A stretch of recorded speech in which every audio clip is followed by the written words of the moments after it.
Before I speak of this tale, I must warn thee of the terrors which hath been writ of, horrors of the flesh, be it mutation or gore, and soul horror follow, as does the depravity of apathy and the deprivations of the wilds on the human body. Hail and well met to the reader of this tale. This venture is titled The Battle of Mard, and was transcribed by Venture's League scribe, Marzolus Asheran, he, him. This transcript is written to the best memory and ability of the scribe. To all who read this record, be mindful of the horrors of the flesh and mutagenic, visceral, and soul forms, as well as the depravity of apathy and the deprivations of the wilds upon the human body. Hearken these words and remember them for all those that were, are, and shall be. In the year 4988 AR, in the lands where the mercenary kings fight against the Pick kings, there is an account written by a venturer who did not write their own name, but has written in the script and lexicon common to Dameridian venturers. The record is as follows from what has survived. The bombardment of boulders hurled from great catapults lasted for days on end. In the rocky lands where Dacria meets Meridia, I have come to know that arrows are a paltry nuisance in comparison to the siege warfare of these peoples. We shelter in the underground caves and burrows first mined by ancient beasts when the continents merged together, then expanded when mortals found use for rock, and later made into trenches when the mountain giant wars began in the 4000s AR. Now my companions and I take shelter here. When we look up through the causeways and crags of the trenches, we see many boulders hurling down on us and smacking against the reinforced earth above us with such force our bones rattle. The weight of the boulders grows more and more every day. The masons of the force, people from this area, say that the tunnels cannot support the weight being piled upon them. This, I understand, is a part of the strategy.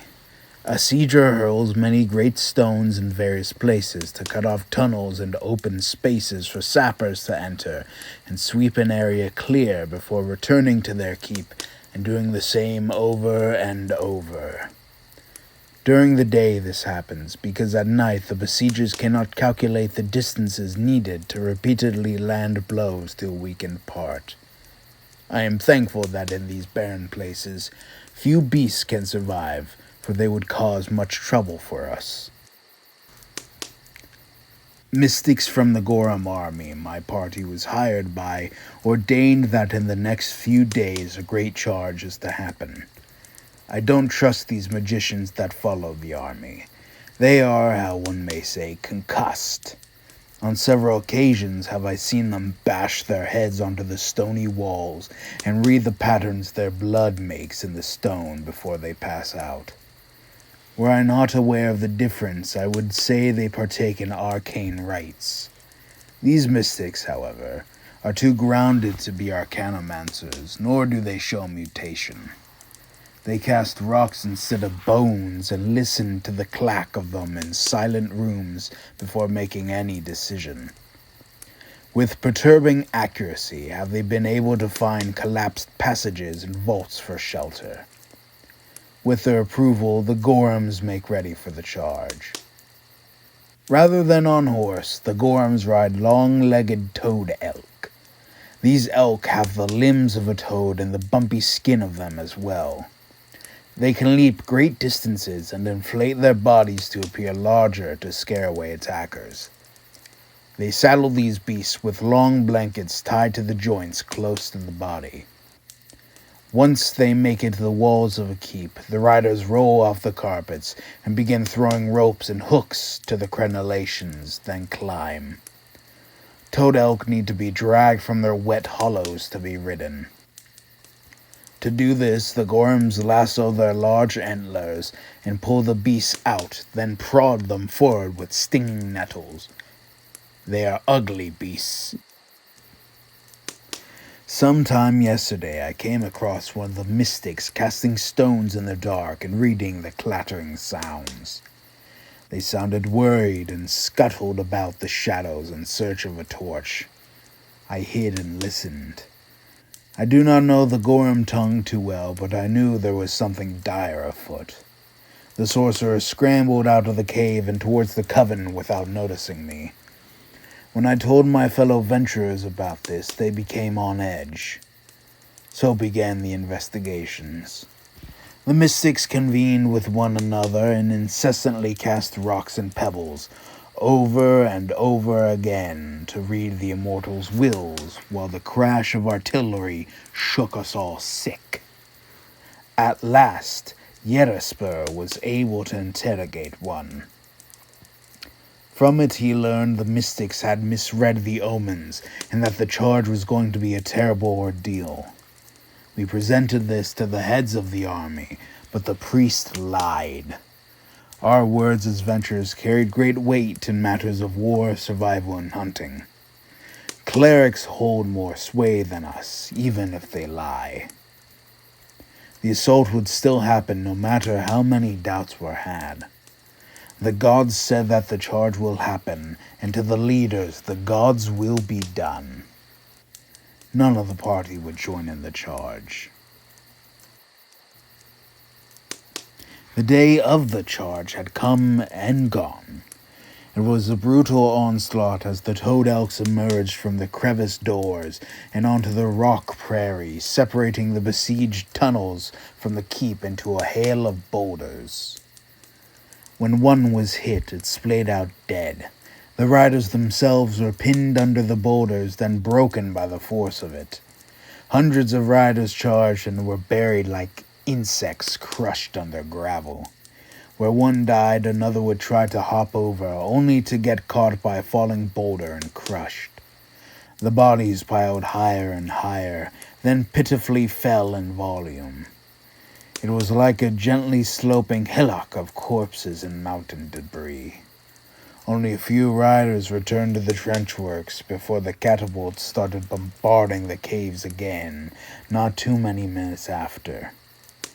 I remember the tunnels breaking apart not because of the light pouring in or the ceiling collapsing, but by the fact when the boulders hit, my body didn't shake as much. The melee in the tunnels was hard fought. In the tunnels there were points where you could only walk 2 abreast, and in other parts 10 abreast. In the dim torchlight, every swing hit into a wall before it hit into flesh. The armor the Gorm wore was like their enemies.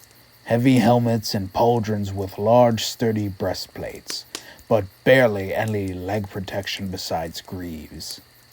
Striking the legs, padded only by cloth, was the best way to go about disabling a foe before you smashed their helmet in with a strong strike to the face. Like the mountains, the Gorm did not war with well-forged sharp blades. They warred with heavy bludgeons and maces that pierced through plate and broke bone. The broken bodies littering the halls piled up quickly. Whoever was making a forward press crawled on top of the dead and dying until the passages were too tight and another route had to be taken.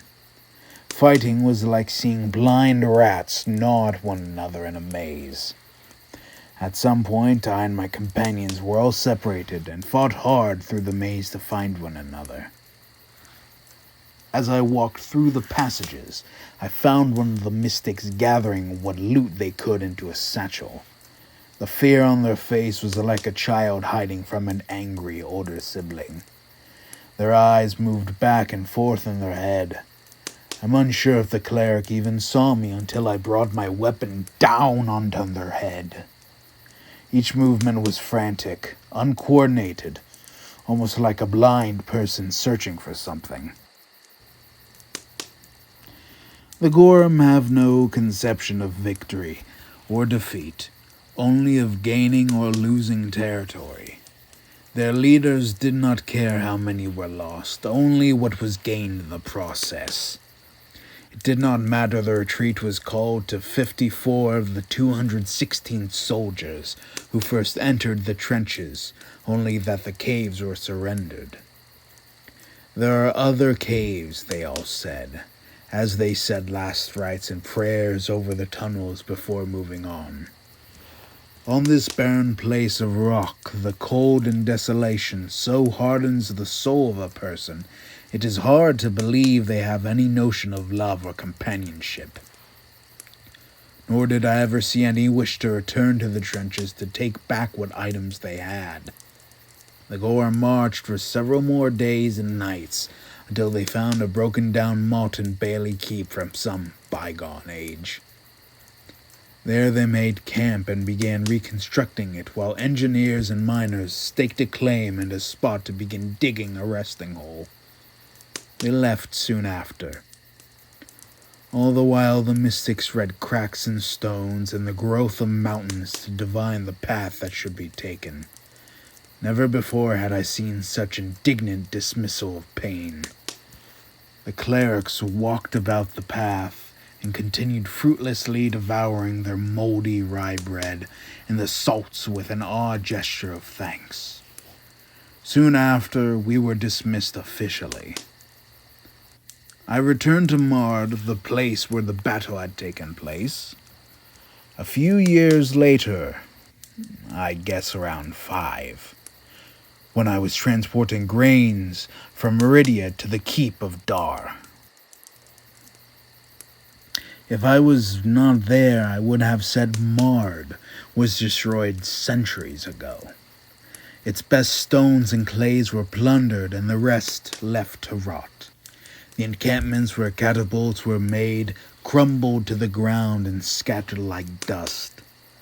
Along the journey back from my delivery, I took time to inspect it. Mard was completely empty. An eerie feeling crept up my spine as I walked about the abandoned ruin alone. Had some beast or army laid siege? Did plague or pestilence strip the owners? Had weather driven them from their land to safer pastures? As I continued my walk, I found the answer in a pile of melted stone in the center of a former fireplace. No more ore. No more ore. Transcription ends. The Battle of Mard is a short passage about the conflict of the same name. In the broader history of the region, the Archivus Venturis says that this was a skirmish between the Gorum and the Mard tribes. They fought over the mineral rights to the copper and iron veins in the area. Once the Gorum had been driven back, the Mard resumed their insatiable mining efforts to strip the land of its ore. They stayed for approximately 2 months afterwards when they reached a dead zone of ores. The best stonework of the keep they resided in was pilfered and transported to some other structure, while the lesser quality masonry was left for scavengers. No further note about the structure is recorded. In all likelihood, like all abandoned buildings, it was broken down by mortal hands or left to stand as a grave to what was. And to all those who were, are, and shall be that read this account, glory to you. Tales of Mortality is a world-building podcast set in the world of Asenscia, created and owned by Bard over 18 years and counting. It is a fantasy world of horror and madness, a planet racked by mutation and magic, where humanity survives only through itself and the Spirit Indomitable against horrors natural and unnatural. The Worldbuilder, writer, producer, and artist of the thumbnail is Bard. Me!